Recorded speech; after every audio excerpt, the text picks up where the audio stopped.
Today we are going to talk about carcinoma maxillary sinus, and I'm going to describe a very easy method for MBBS students to remember the staging of carcinoma maxillary sinus.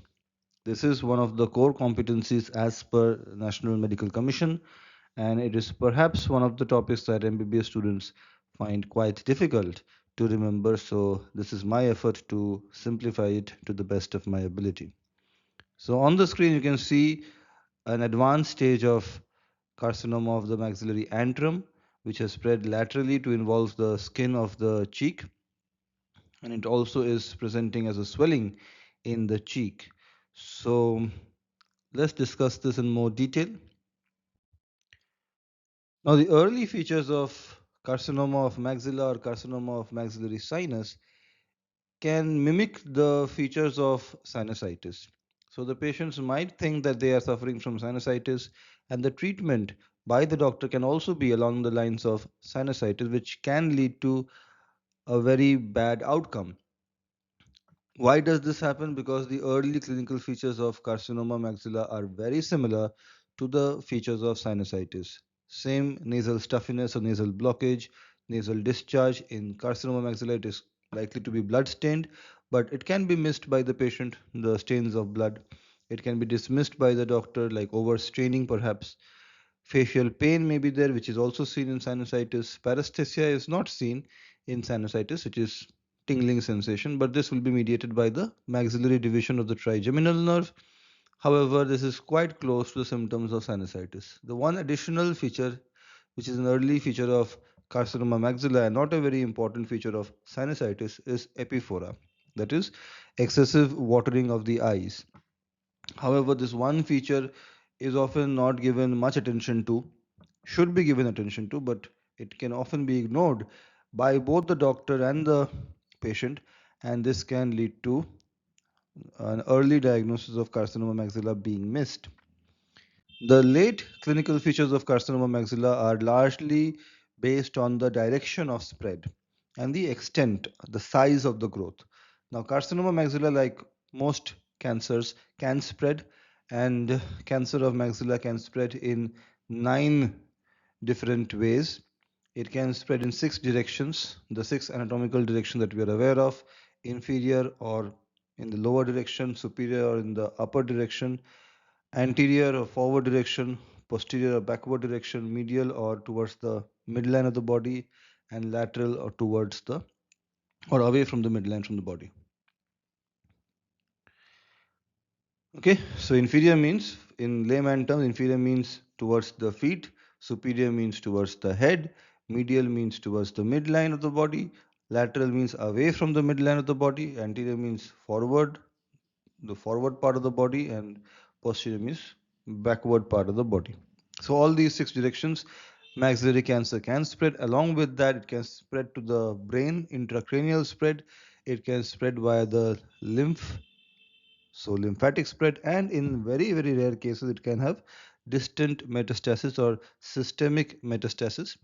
9 different types of spread are possible in cancer of maxilla. Now we have highlighted here the different structures that are involved in the different directional spreads of maxillary sinus carcinoma. So anteriorly it affects the cheek and the skin, laterally also cheek and the skin, superiorly orbit, inferiorly palate, medially nasal cavity, and posteriorly we have the pterygopalatine fossa, infratemporal fossa. Beyond the infratemporal fossa is the temporal bone, and beyond the temporal bone is the middle cranial fossa. So the symptoms produced by inferior spread is expansion of the alveolus, pain in the tooth, loosening of teeth, poor fitting dentures, ulceration of gingiva, swelling in hard palate. Medially, it can enter into the nasal cavity, produce symptoms similar to sinusitis, nasal obstruction, nasal discharge, and bleeding from nose. Posteriorly, it can spread to the muscles involved, muscles attached to the pterygoid plates, producing trismus, that is inadequate mouth opening. Adequate mouth opening is being able to accommodate 3 fingers stacked up against each other. Pterygomaxillary fossa can be affected, pterygoid plates, nasopharynx, sphenoid sinus, and base of skull can be affected by posterior spread. Superior spread can affect the orbit, and this can lead to proptosis, diplopia, pain in the eyes, and excessive lacrimation, epiphora. Anteriorly, if it spreads, it can affect the cheek, and it presents a swelling in the cheek, and also the skin of the face can be affected. Intracranial spread can be through cribriform plate, ethmoid sinus, and foramen lacerum. Lymphatic spread is very rare, less than 10%, and it is only seen in late stages. Which lymph nodes are enlarged? Submandibular and upper jugular lymph nodes. Although retropharyngeal lymph nodes are the primary lymph nodes where the maxillary sinus and ethmoid sinus drain, but they are not palpable. So the palpable lymph nodes are submandibular and upper jugular lymph nodes. Systemic metastatic spread of carcinoma maxilla is very rare, but of all the areas where it can spread to, the most common area is lungs, followed by bone. Now, the investigations to confirm the diagnosis of cancer of maxilla, X-ray can be done, X-ray of paranasal sinuses, which will show bone destruction. But the better investigations are CT scan of nose and paranasal sinus with contrast, MRI also with contrast of the same region, and the gold standard investigation remains biopsy. Now, the treatment of cancer of maxilla depends upon the histopathology. 80% are squamous cell carcinoma, and it also depends upon the stage. Is it early stage or advanced stage? Early stage refers to stages 1 and 2, whereas anything beyond that is advanced stage. For early stage cancer of maxilla, single modality treatment might be enough, whereas in cases of advanced stage, multi-modality treatment is required. That is more than one mode of treatment. So single modality means you either go for radiotherapy or you go for surgery, and both will have equally effective outcome. Whereas in multi-modality treatment, you have to go for both surgery as well as radiotherapy. Now, this is the staging. This is the part where I start losing my students. So you don't have to worry about reading everything in the same page. Divide it into bite-sized pieces and try to understand it. First thing you have to understand is this is TNM staging, and TNM staging is only for squamous cell carcinoma of maxilla. The other cancers of maxilla, they do not have TNM staging. Adenocarcinoma does not have TNM staging. So TNM staging is only for squamous cell carcinoma, and here in TNM, N is common for all head and neck cancers, and I've described that in detail in a different video. I'll leave a link to it in the description below. And I've also mentioned the three cancers of the head and neck which do not follow the common N staging. That is P16 positive oropharyngeal cancer, nasopharyngeal cancer, and thyroid cancer. I've described how to remember these three cancers also in a separate video. I'll leave a link to that video also. So N staging is really something which you have to understand once, and you can apply to almost all head and neck cancers except the three I mentioned. M staging is even easier. M staging is for distant metastasis. Either it is difficult to assess, cannot be assessed, then it is MX, or it is not present, then it is M0, or it is present, then it is M1. So it can only have three possible descriptions: MX, M0, and M1. So N and M are quite easy. T is the thing that you have to remember for each cancer. So in cases of maxillary carcinoma, squamous cell carcinoma, T staging is going from T1, T1 to all the way to T4B. So we have 5: T1, T2, T3, T4A, T4B. Now I want to simplify it by trying to draw an analogy, just to simplify it, no other intentions, just to draw a simple analogy, simple to remember analogy. There are 5 T stages, and there are 5 different batches in an MBBS medical college. You have the first year, you have the second year, you have the third year, you have the final year, and you have the intern. In all MBBS medical colleges in India, these are the 5 batches that exist, 5 regular batches. So I have said T1 refers to first year, T2 is for second year, T3 is for third year, T4A is for final year, and T4B is analogous to the intern batch. Let's understand how. And this is both in terms of its description, why T1 is like first year, and also it will help us understand the staging. So let's describe this further. So this is T1 squamous cell carcinoma, similar to a first year MBBS student. A first year MBBS student, a typical first year MBBS student, at least the ones that I grew up with when I was an MBBS student, a typical MBBS student would not leave their room. Would once they are done with their classes in college, they would go back to their hostel room, and that's where they would stay. They would not leave. So just like a first year MBBS student, T1 squamous cell carcinoma maxilla also remains limited to their room, which is the maxillary sinus. It does not even disturb the walls of the room. So there is no bone erosion, there is no bone destruction. I hope this is a simple way to remember. T2 is a second year MBBS student who has now become a little bit more confident. They have passed the first professional exam and now they want to explore. They want to explore the campus, they want to explore the city where they are studying. So they decide in second year that I'm going to explore only in two different directions, two safe directions. So I'm going to erode the boundaries that I had set for myself in first year. I would not limit myself to my room. I will step out of my room, but I'll only go in two directions. I am in second year. I'm going to go in two directions. Let's not get too adventurous in the very beginning. So, what are the two safe areas I have decided? One is the first year room, which is below my floor. So, if we imagine a five-story building where the ground floor is for first year, the first floor is for second year, and so on till the topmost floor being the interns. So the second year feels quite confident going to the first year's floor. So you have the inferior spread is seen in T2. Also, they feel comfortable mingling with themselves, so they go medially to meet their friends. So medial spread is also seen in T2. Okay, but there is no extension to the posterior. They don't want to go to the posterior end of the campus, which may not be very safe, may have some bushes. They don't want to explore those dangerous areas. So posterior end is not involved in this T2 squamous cell carcinoma of maxilla. Now T3 is a third year MBBS student. They have now passed two exams. They are very confident. They now want to explore. They've also realized that their MBBS uh, tenure is about to end. Soon they'll become interns. So before they become interns, they have to really enjoy college life. So they want to explore different parts of the city, maybe different parts of the country. So they want to explore. Now they have the explorer's spirit. They are spreading out in different directions.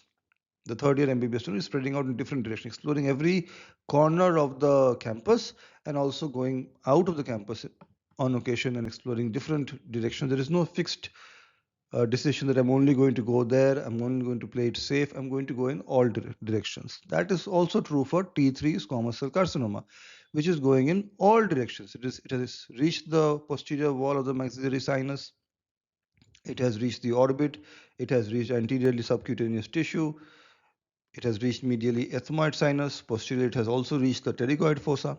So posteriorly in T3, the bone of the posterior wall of maxillary sinus has been involved and it has spread to the pterygoid fossa. In the orbit, it has spread to the floor or medial wall. It has involved the ethmoid sinus medially. It has involved the subcutaneous tissue anteriorly. Now, T4A is a final year MBBS student who is even more confident than the third year MBBS student. So, this final year MBBS student T4A is exploring in all the same directions but further. So, orbit has been breached in third year itself. Now they want to explore a different part of the orbit, anterior compartment. Subcutaneous tissue was reached in third year MBBS in T3. Now the skin has to be involved. Subcutaneous skin is it so? Subcutaneous tissue in T3, skin of the cheek in T4A.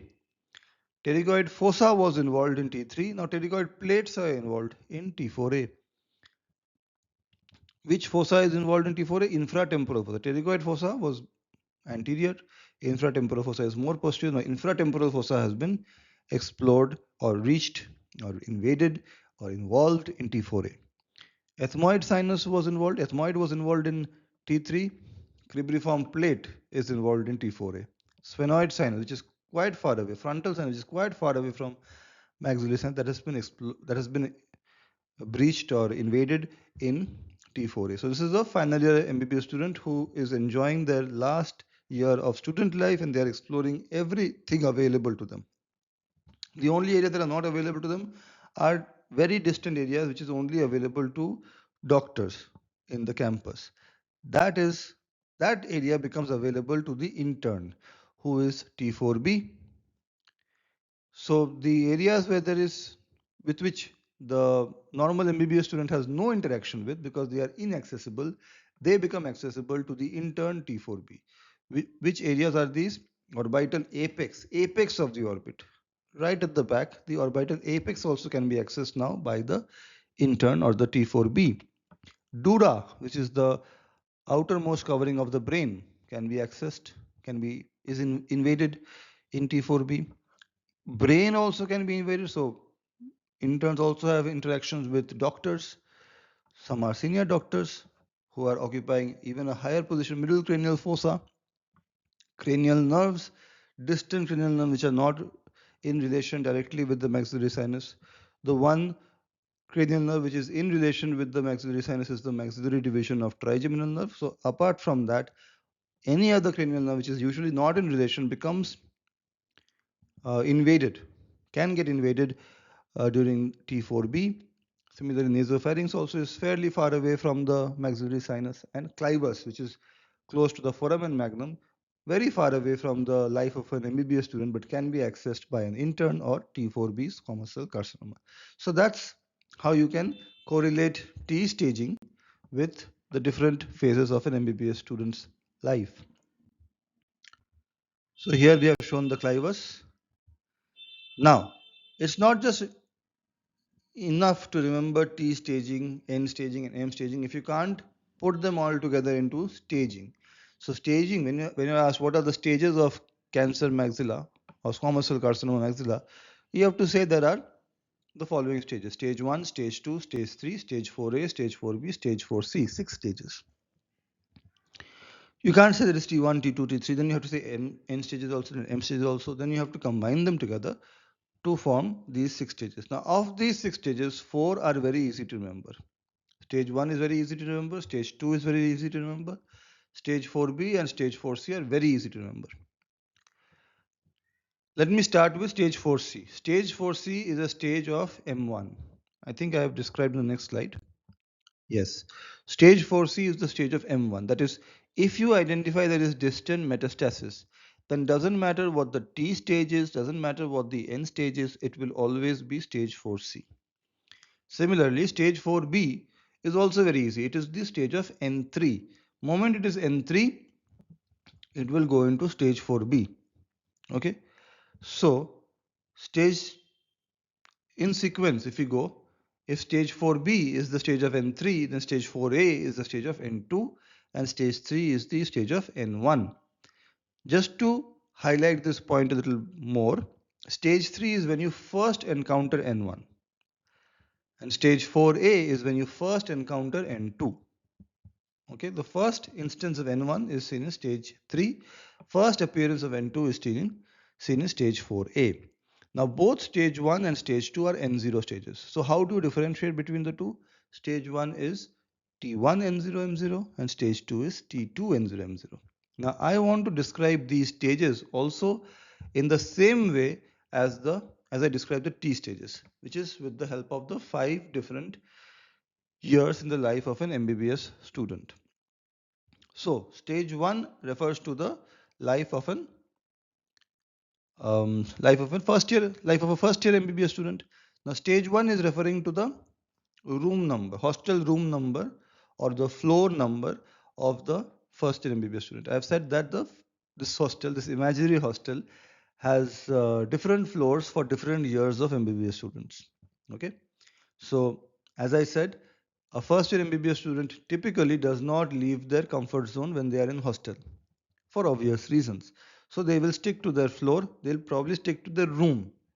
So where will you find a T1 MBBS student or a first year MBBS student? You'll find him in stage 1, and this will be usually they are keeping to themselves. So T1, N0, M0. Nobody else is there. They are with their books, studying, keeping to themselves, staying in the hostel room in their floor, which is first year. So first floor, stage 1. Stage 1 refers to T1, N0, M0. Now stage 2 is for second year. Second year is also largely concerned about staying in their own floor mostly. At least in hostel they are not very adventurous. They can be adventurous when they leave and explore different parts of the campus, but when they are in hostel, they keep to their floor. So stage 2 is also T2 and 0 M0. First year and second year MBBS students generally do not um, start any mischief when they are in hostel.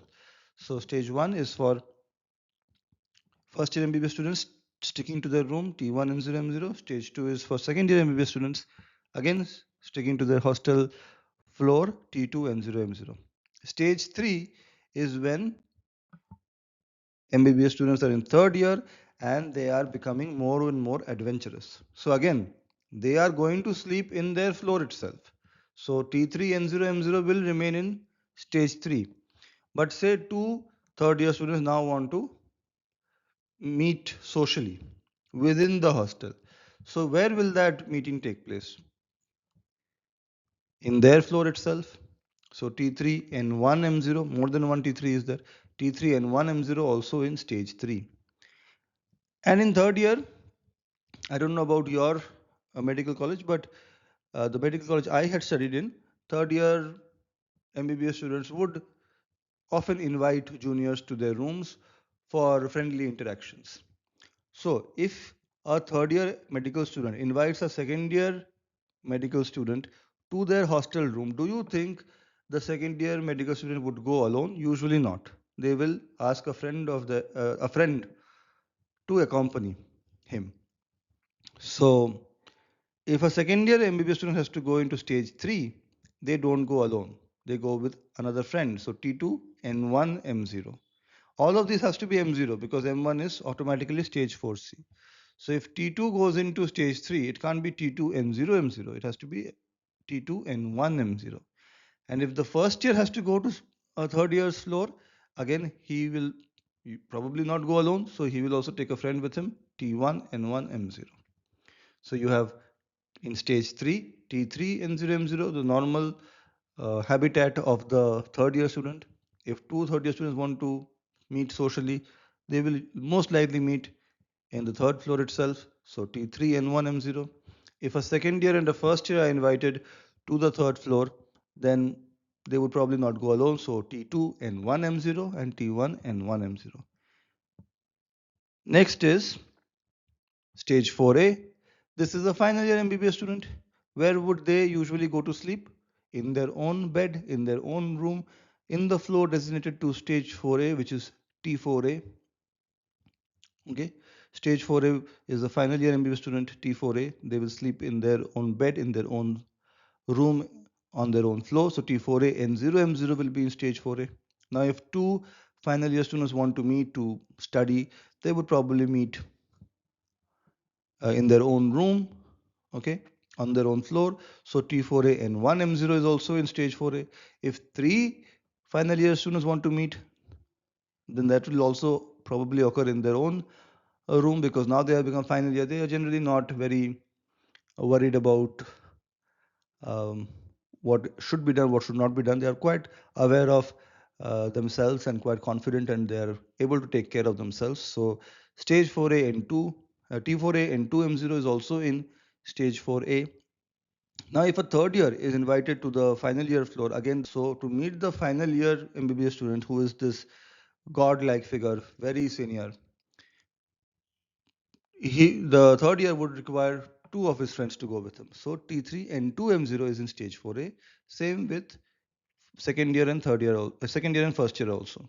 So T1 and 2 M0, T2 and 2 M0, T3 and 2 M0 in stage 4A. Stage 4B is for T4B is an intern batch.